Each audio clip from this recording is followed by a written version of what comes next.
or experience. Now, you can get by with that if you're Citibank, which now cares more about wokeness than about banking. They can explain the result to their shareholders 10 years from now. But it is not fine if your only job is to protect the United States from people who want to kill the rest of us.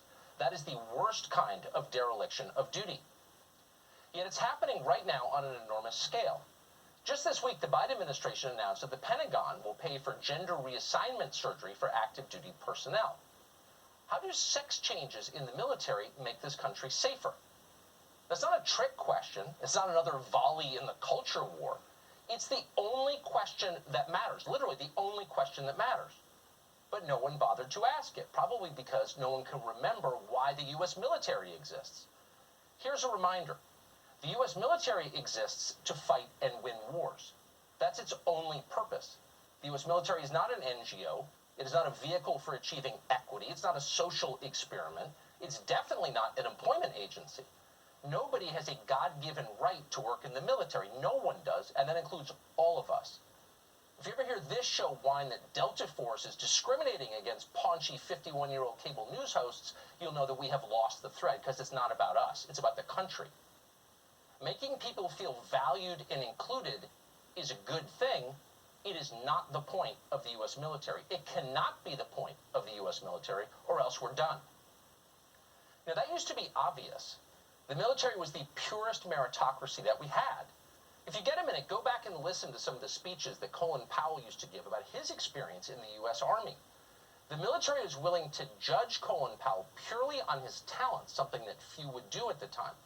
Powell was smart and capable, and for that reason, in the end, he became chairman of the Joint Chiefs of Staff. He was justly proud of that, and so was the country he served. Would Colin Powell's story be possible today? No, it wouldn't.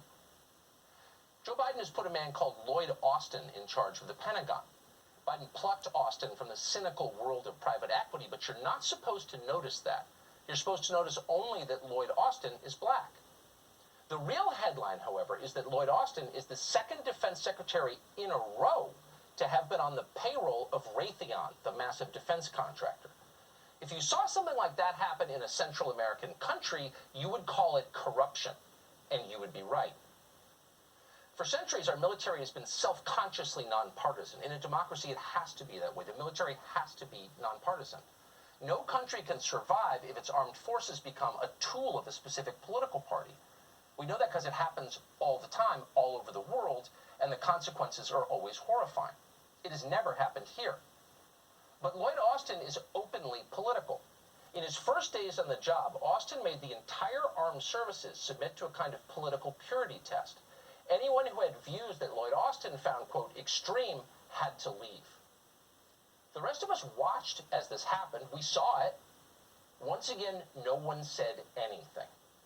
The left approved. The right felt hamstrung because they support the troops. Of course, if you support the troops, you probably should speak up when they're being abused, as they were. Then Lloyd Austin said about accelerating poisonous trends already in progress at the Pentagon. Worst of these is the use of irrelevant criteria in hiring and promotion. In order to meet the demands of various democratic interest groups, the Pentagon has dramatically lowered standards in the services. Now, spokesmen officially deny this, but it is true. Ask anyone who works there. If you press the spokesman, they'll tell you that it's not really a big deal because traditional standards don't really measure anything. Well, then why have them in the first place? Why have standards at all? It doesn't make sense. They're lying. And they're lying because they have to lie. Politicians have demanded it. Now, if you dare to point any of this out, they become hysterical. And they become hysterical because they can't defend their own policies. When people can't defend what they've done, they yell. They can't even explain what those policies are, at least in public. So they attack. You hear politicians like Tammy Duckworth say that it's unpatriotic to question the Pentagon unless you have served in the military yourself. You haven't earned that right. Really? Can only cops talk about police brutality? If you haven't been elected to office, are you allowed to criticize Congress? They're not making a real argument. They're trying to silence dissent. Not playing along. Sorry. Every American citizen has a right, maybe an obligation, to know what the military they pay for is doing, because our lives may depend on it. Today, the Department of Defense launched a large and coordinated public relations offensive against this show. Pentagon brass issued hostile statements. People in uniform sent out videos on social media. The DoD even issued a news release attacking us. Press Secretary smites Fox News host. Smites, like we're a hostile foreign power. We suspect this is one war they might actually win. They've got a manpower advantage. We could play you a lot of tape from this today. It took up most of their day, and we could marvel over it.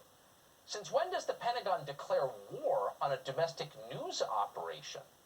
Can't remember that ever happening. But we're not going to do that. We're going to pass.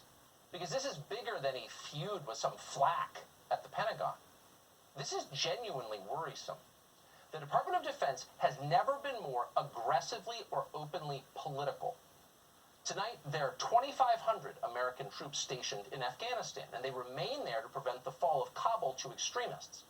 At the same time, there are 5,000 troops in our own capital tonight, also as protection against extremists, meaning people who voted for the losing candidate in the last election. Judging by those numbers, the Pentagon is now twice as focused on controlling our own citizens as it is on controlling the Taliban. Meanwhile, as Lloyd Austin hyperventilates about white supremacy, there are real threats out there, and the biggest ones continue to be ignored.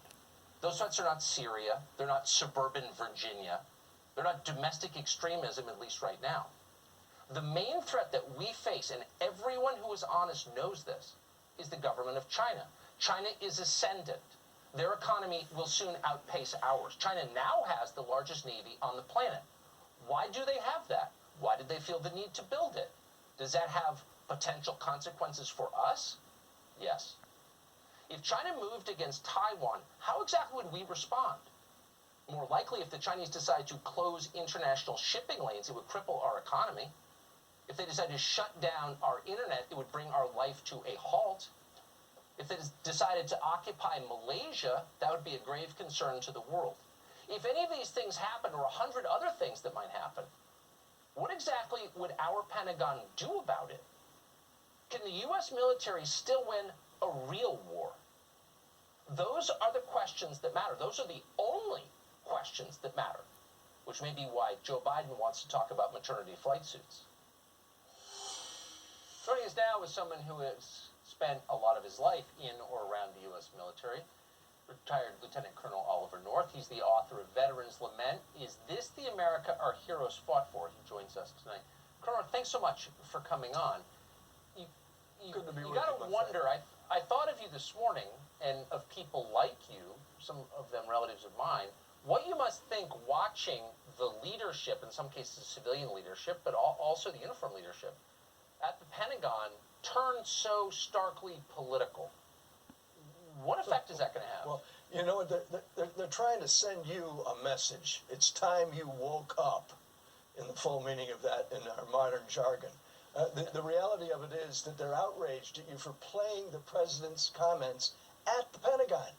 That statement about flight suits and hairdos and things like that, and I'm not trying to denigrate him, I'm just saying that statement was made after he made his first visit to the Pentagon, talking about the most important thing our military does, and you summed it up a moment ago. Our military has two missions, no more than that. Number one, deter war. And number two, if you have to fight a war, win it, okay? They're outraged that you basically allowed the president to step on it. And you replayed what other people had not just totally ignored. Look at, it's even worse, and you summed it up. Secretary of Defense Austin, in congressional hearings, has said one of his primary missions, and I'm quoting now, stamp out sexual assaults, rid the ranks of racists and extremists. What does that mean? That means that someone is going to have to find out who they are. He also said, you cannot defend America, keep America safe is the way I think he put it, from our enemies if we have enemies lying within our own ranks. Now, I served overall 25 years, 22 as a U.S. Marine officer. Okay? I was wearing a uniform for a quarter of a century. I never saw, when I came in the Marine Corps, I believe that the actual expression was in those days, you had to sign a document under pain of perjury. And one of the questions on it was, are you now, or have you ever been, a member of the Communist Party? And then they added on, Nazi Party. And then they've added on a whole bunch of others. It's called Standard Form 86 for a security clearance, and it's now volumes, what used to be 4 total pages. I interviewed for that book you just put up. I interviewed my colleague and I, Dave Ketch and I interviewed 500 veterans. Okay, here's one of the most important things about our military. Our military has in it tens of thousands of what we call legacy volunteers. It's an all-volunteer force. We don't draft anybody.